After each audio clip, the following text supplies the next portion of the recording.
The Biggest Puddle in the World. Written by Mark Lee, illustrated by Nathalie Dion.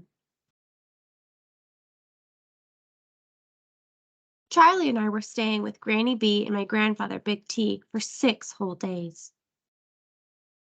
First day, we explored all the rooms in the big old house.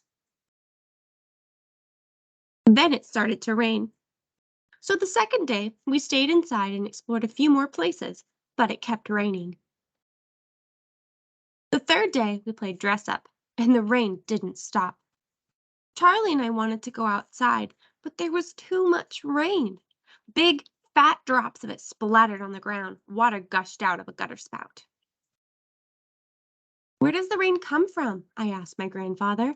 "I'll show you when the storm passes," he said, "but first we'll have to find the biggest puddle in the world." The biggest puddle in the world? How big would that be? The next morning, patches of sunlight appeared on the kitchen floor.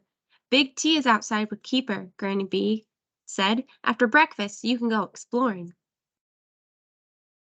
Charlie and I found Big T chopping wood. "We want to find the biggest puddle in the world," I said. Big T put down his axe. "Then let's go look for it." The wet earth and the shiny grass smelled like spring. During the rain, a clump of mushrooms had popped up on a fallen log. "There's a puddle," I said, and Keeper jumped in it. "It's not a very big puddle," Charlie said. "I guess we'll have to keep searching," Big T said. Wild flowers had opened after the rain. Bees crawled inside them like little balls of buzz. Keeper found a puddle beneath a willow tree, and Charlie and I jumped in it together.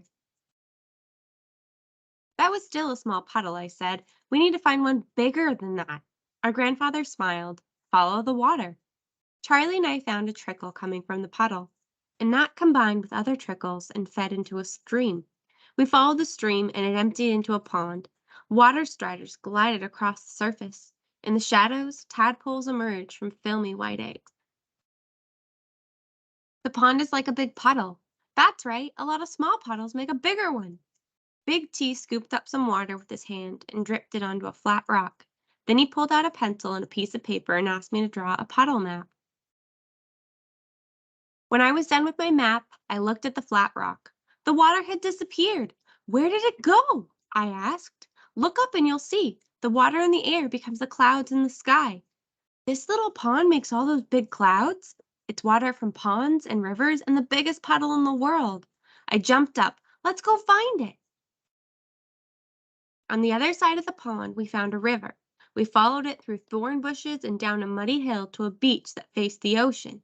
The biggest puddle in the world! The cold wind smelled like slippery seaweed.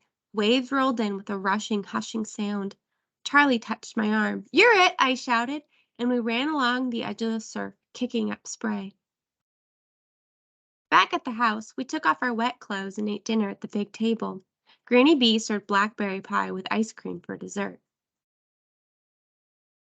That night, a new storm arrived. Raindrops rattled on the roof and trickled down the window panes. And I was happy because the rain and the puddles and the pond and the ocean and Charlie and Keeper and my grandparents were all connected to me in a wonderful way. "Charlie," I whispered, "do you hear the rain?" But he was already dreaming.